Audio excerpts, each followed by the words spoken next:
প্রিয় ভিউয়ার্স, আবারও চলে আসলাম তোমাদের মাঝে আজকে একটি ভিন্ন টপিক ভিডিও নিয়ে।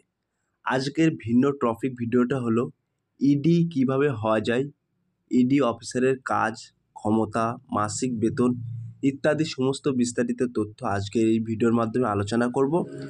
তার আগে বলবো, যে সকল ভিউয়ার্স এখনও পর্যন্ত আমার এই চ্যানেলটি সাবস্ক্রাইব করেনি তাদেরকে বলো প্লিজ অতি দ্রুত সাবস্ক্রাইব করে দিয়ে আমাদের পাশে থাকুন এবং বন্ধুদের মাঝে শেয়ার করে দিন। চলুন আজকের বিস্তারিত তথ্য দেখে নেওয়া যাক।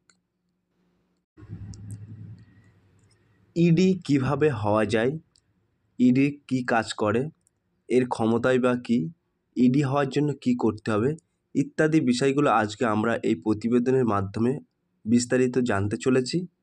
শেষ পর্যন্ত এই আর্টিকেলটি পড়লে ইডি সম্পর্কিত বিভিন্ন বিষয় আপনারা নিশ্চিত ধারণা পেয়ে যাবে। সো প্রিয় ভিউয়ার্স, আজকে কিন্তু এই সম্পর্ক বিস্তারিত তথ্য কিন্তু আজকের এই ভিডিওর মাধ্যমে বলবো, তাই ভিডিওটি স্কিপ না করে সম্পূর্ণটি দেখার জন্য অনুরোধ রইল। আমরা টিভিতে বিভিন্ন নিউজ চ্যানেল ইডি সম্পর্কে খবর দেখে থাকি। অমুক জায়গায় ইডি তল্লাশি চালিয়ে এত কোটি টাকা উদ্ধার করেছে, এই ধরনের নিউজ আমরা প্রায় আমাদের চোখে পড়ে। সম্প্রতি আমাদের রাজ্য পশ্চিমবঙ্গের তৃণমূল নেতা তথা রাজ্যের প্রাক্তন শিক্ষামন্ত্রী পার্থ চট্টোপাধ্যায় এবং অর্পিতা মুখার্জির কেসের ক্ষেত্রে ইডির তদন্তে 50 কোটি টাকা উদ্ধার হয়েছে।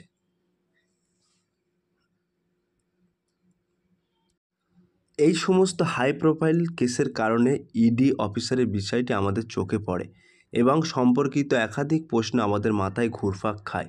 তাই আজকের এই আর্টিকেলে ইডি অফিসারের কাজ, তাদের ক্ষমতা, মাসিক বেতন, কিভাবে ইডি অফিসার হওয়া যায়, এইগুলো বিষয় নিয়ে আজকে আলোচনা করব।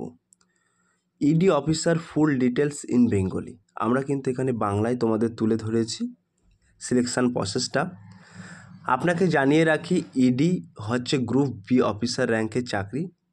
এটি কেন্দ্র সরকারের অধীনস্থ মিনিস্ট্রি অফ ফাইন্যান্সের একটি অর্থাৎ আর্থিক তদন্তকারী সংস্থা। প্রিয় ভিউয়ার্স, এখানে কিন্তু তোমাদেরকে বলা হয়েছে ইডি কিন্তু একটি বি র্যাঙ্কের চাকরি। এটি কেন্দ্র সরকারের অধীনস্থ মিনিস্ট্রি অফ ফাইন্যান্সের একটি আর্থিক তদন্তকারী সংস্থা। ক্লিয়ার? এটি ভারতের এমন একটি গুরুত্বপূর্ণ সংস্থা যা ভারতের বিদেশি সম্পত্তি সংক্রান্ত মামলা, মানি লন্ডারিং, আয়ের থেকে বেশি সম্পত্তি থাকার বিশেষ তদন্ত করে থাকে। তাহলে ইডি কিন্তু ভারতের এমন একটি গুরুত্বপূর্ণ সংস্থা যা ভারত এবং বিদেশি সম্পত্তি সংক্রান্ত মামলা, মানি লন্ডারিং, আয়ের থেকে বেশি সম্পত্তি থাকা বিষয়ে কিন্তু তদন্ত করে থাকে। ইডি এর সম্পূর্ণ নাম কি? ইডির সম্পূর্ণ নাম কিন্তু এনফোর্সমেন্ট ডিরেক্টর, অর্থাৎ যার বাংলা অর্থ কিন্তু আর্থিক তদন্তকারী সংস্থা। What is ED? ইডি কি? ইডি হচ্ছে ভারতের আর্থিক তদন্তকারী সংস্থা। ইডি হচ্ছে কিন্তু ভারতের আর্থিক তদন্তকারী সংস্থা। দেশের কোনো জায়গায় বা ব্যক্তি বিশেষের মাধ্যমে অর্থনৈতিক তছরূপ হলে ইডির অধীনে কর্মরত বিভিন্ন অফিসাররা তদন্ত শুরু করে। অভিযুক্ত কোনো ব্যক্তির বাড়িতে, অফিসে রেড করে হিসেবে বহির্ভুত টাকা অর্থাৎ কালো টাকা উদ্ধার করে থাকে। সো প্রিয় ভিউয়ার্স, ইডি কি? তাহলে ইডি কিন্তু এখানে বলা হচ্ছে ইডি হচ্ছে ভারতের আর্থিক তদন্তকারী একটি সংস্থা। দেশের কোনো জায়গায় যদি কোনো কালো টাকার হাদিস পায়, সেখানে কিন্তু তারা সাথে সাথে রেড হিসেবে বহির্ভুত টাকা উদ্ধার করে। What is the work of ED? ইডির কাজ কি? এখানে বিশেষ করে ইডির কিছু কাজ কিন্তু উল্লেখ করা আছে। ইডি মূলত অর্থনৈতিক অপরাধমূলক কাজ দমনের কাজ করে। ভারতে হিসাবের বাইরে বিদেশি সম্পত্তি হোক এবং মানি লন্ডারিং এর মতো অপরাধ প্রতিরোধ সহ আরও যে সমস্ত কাজে ইডি করে থাকে সেগুলো হলো 1 নম্বরে বলা হয়েছে আইনের লঙ্ঘন, অর্থাৎ এফইএমএ আইন লঙ্ঘনের হলে ইডি তদন্ত করে। 2 নম্বরে কিন্তু বলা হয়েছে টাকা পয়সার লেনদেন বিষয়ক তদন্ত করে থাকে। 3 নম্বরে কিন্তু বলা হয়েছে বিদেশি সম্পত্তি বা ফরেন এক্সচেঞ্জ অর্থাৎ ফরেন এক্সচেঞ্জ এর সাথে জড়িত কোনো মামলার তদন্ত কাজ করে ইডি।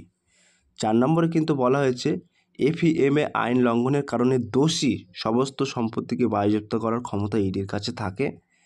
5 নম্বরে কিন্তু বলা হয়েছে ভারতের বাইরে অন্য কোনো দেশের সম্পত্তি কিনলে তার সমস্ত তদন্তের কাজের ইডির মাধ্যমে হয়। ক্লিয়ার? 5টা পয়েন্ট কিন্তু তোমাদের মাঝে তুলে ধরলাম যে ইডির কাজ কী কী থাকে।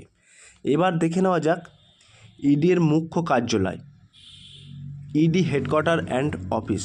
ইডির হেডকোয়ার্টার কোথায়? ইডির হেডকোয়ার্টার কিন্তু সাধারণত দিল্লিতে এর মুখ্য কার্যালয় রয়েছে। এছাড়া ভারতের 5টি শহরে রিজিওনাল অফিস রয়েছে। এগুলো হলো কলকাতা, মুম্বাই, দিল্লি, চেন্নাই এবং চণ্ডীগড়। এই 5টি শহরে কিন্তু দিল্লির ইডির রিজিওনাল অফিস আছে।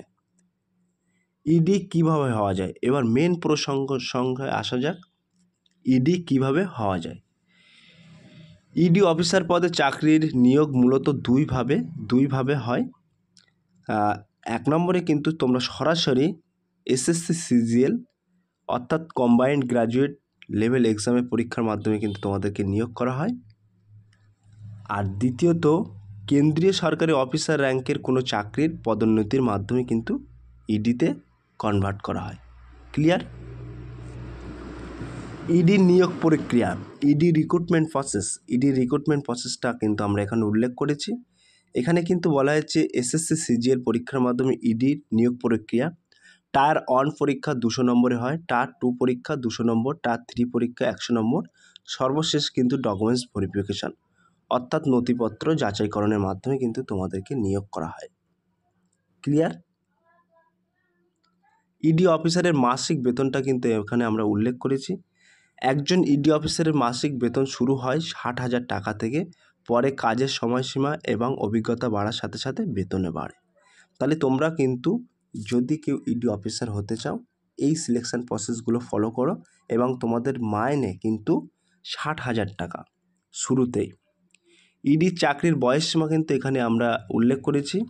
ইডি অফিসার হওয়ার জন্য প্রার্থীর বয়স হতে হবে 20 থেকে 27 বছরের মধ্যে হতে হবে। বয়সের ক্ষেত্রে এসটি, এসসি, ওবিসি এই সমস্ত প্রার্থীরা কিন্তু সরকারি নিয়ম অনুযায়ী ছাড় পেয়ে যাবে। এবার আসা যাক ইডির চাকরির যোগ্যতা। এখানে কিন্তু যোগ্যতা বলা হয়েছে সরাসরি স্বীকৃতিপ্রাপ্ত যে কোনো ইউনিভার্সিটি থেকে তোমাদেরকে গ্র্যাজুয়েশন পাস হতে হবে। 2 নম্বরে বলা হয়েছে ইডি হওয়ার জন্য প্রার্থীকে অবশ্যই ভারতীয় নাগরিক হতে হবে। 3 নম্বরে বলা হয়েছে সেই সাথে ইডি অফিসারের সাথে জন্য প্রার্থীকে চালাক, ধূর্ত হতে হয় এবং সেই সাথে মানুষকে বোঝার বিশেষ ক্ষমতা থাকতে হয়। ক্লিয়ার? সো প্রিয় ভিউয়ার্স, তোমাদের কিন্তু ইডি হতে গেলে পুরো যাবতীয় ডিটেলস কিন্তু বাংলায় আমরা আলোচনা করলাম। সো প্রিয় ভিউয়ার্স, ভিডিওটি যদি ভালো লেগে থাকে প্লিজ লাইক, কমেন্ট এবং শেয়ার করে দিন বন্ধুদের মাঝে। ফিরে আসছে আগামী দিনে তোমাদের জন্য নতুন একটি টপিক ভিডিও নিয়ে।